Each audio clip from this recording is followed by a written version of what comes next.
responsable de la communication digitale à Vox TV, Estime Sanza, est déjà sur ce plateau pour nous parler de l'actualité publiée sur le net. Bonsoir Estime. Bonsoir Christine.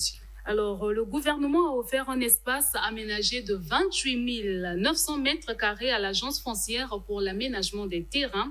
À quoi servira cet espace ? Cet espace réparti en 4 blocs servira à la construction des logements sociaux modernes, à en croire l'agence que vous avez citée. À terme, ce site situé dans le 7e arrondissement de Brazzaville-Filou sera pourvu d'eau, d'électricité, de voirie, d'Internet par fibre optique et aussi de divers, infrastructures. Et on a pu lire sur le site vox.cg que les autorités ont promis que ces logements seront accessibles. L'annonce de ce projet n'est pas passée inaperçue sur les réseaux sociaux. Nous avons pu recevoir plusieurs réactions, commençons avec le commentaire de Divin qui a écrit « Enfin une bonne initiative depuis que ce pays parle d'aménagement ». C'est quasiment la seule réaction positive que nous avons reçue à ce sujet, car juste après Divin, Given God a posé la question de savoir qu'est-ce que ce projet apportera aux Congolais, d'autant plus que les logements sociaux construits par le passé sont devenus des simples monuments vu que personne n'y vit. Son avis a précédé celui de Roca qui souhaite également que le gouvernement consacre ses investissements à la création des entreprises, car ces logements ne profitent jamais aux Congolais et ils n'ont rien de social puisqu'ils ne sont même pas accessibles à tous. Mary Jos a sonné le glas du débat en prédisant que ces maisons ne seront que des éléphants blancs. Ces Congolais ont-ils tort ou raison ? Dans tous les cas, le temps nous le dira. Toujours sur le net, les autorités congolaises ont lancé le 17 juin à Brazzaville la plateforme de gestion électronique des bourses. Quelle sera son utilité ? Alors, si cette plateforme arrivait à être bien gérée, son utilité serait grande car elle permettra de régler les dysfonctionnements sur le processus de collecte, de traitement et de diffusion des bourses.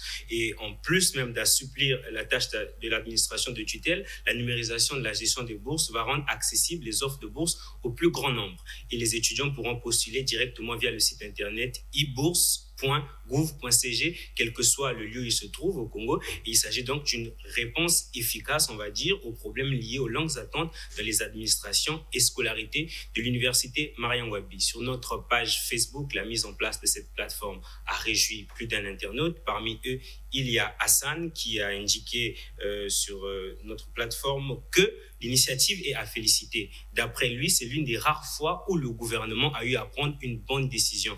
Ne souhaitant pas se laisser emporter par son euphorie, cet internaute a conclu son commentaire en disant « Attendons voir ce que ça va donner, car avec le Congo, il faut s'attendre à tout ». Géraud a lui aussi félicité cette bonne initiative, mais à l'en croire, il reste encore un grand challenge, celui de savoir qui aura accès à quoi. Cet internaute a suggéré que l'accès à la plateforme au personnel soit restreint afin de permettre une meilleure traçabilité des demandes et accords de bourse. Tout en saluant l'initiative, le Hicham Ritou juge que son lancement est inopportun car il intervient dans un contexte où plusieurs étudiants sont bloqués à l'étranger parce que l'État congolais n'a pas encore soldé ce qu'il doit aux écoles. Aussi, rappelons-le, de nombreux étudiants à l'étranger accusent des retards de paiement de leur bourse et cela avait d'ailleurs occasionné une vaste contestation, on va dire, comme ça a été le cas à Cuba.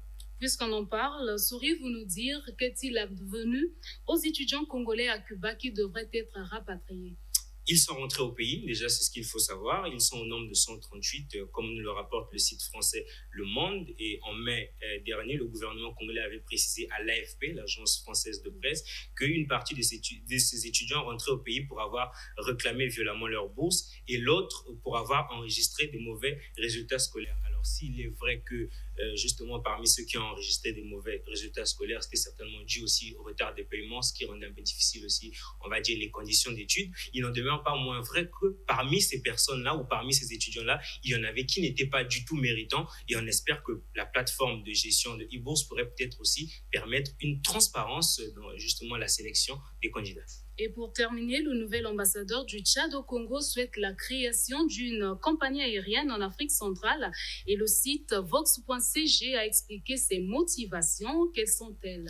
Ce diplomate soutient que la création de cette compagnie aérienne sera bénéfique pour tous les pays de la sous-région et l'ambassadeur tchadien, puisque de lui qu'il s'agit à déclarer que l'Afrique de l'Ouest et de l'Est ont déjà leur compagnie aérienne. Seule l'Afrique centrale n'en dispose pas. Il faut donc une compagnie pour satisfaire les populations de l'Afrique centrale. Sans cela, nous ne pourrons pas avancer, a-t-il conclu. Son idée a été diversement appréciée sur notre page Facebook, où nous avons pu lire les commentaires de plusieurs internautes. C'est le cas de Inès qui a écrit que c'était la raison d'être d'Aircemac. Dommage que ce projet n'a jamais pu voir le jour. Willy Anol a dit que Ethiopian est déjà bien implanté. Au lieu de créer des choses qui ne mettront pas du temps, il faut peut-être s'appuyer sur ce qui est déjà là. Et aussi, il se considère comme un panafricaniste et non un central africaniste. Ce sont ses termes. Il a juste voulu dire par là que ce système sous-régional est un vestige colonial qui permet de diviser pour mieux faire la loi. Il y a aussi eu un commentaire nous venant de Alunov qui a écrit que Eker promettait d'être la compagnie de référence de la sous-région.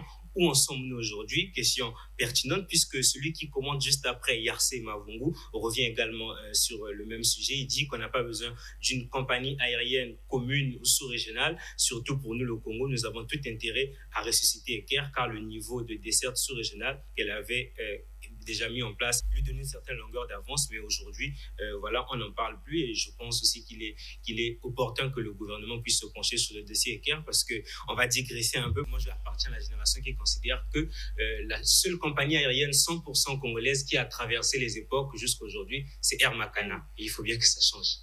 Merci Estime Sanza pour ce tour d'horizon de l'actualité publiée sur le net. Merci de m'avoir reçu, Christine. Voilà, c'est aussi la fin de cet entretien. Merci de votre fidélité. Au revoir et à la prochaine occasion.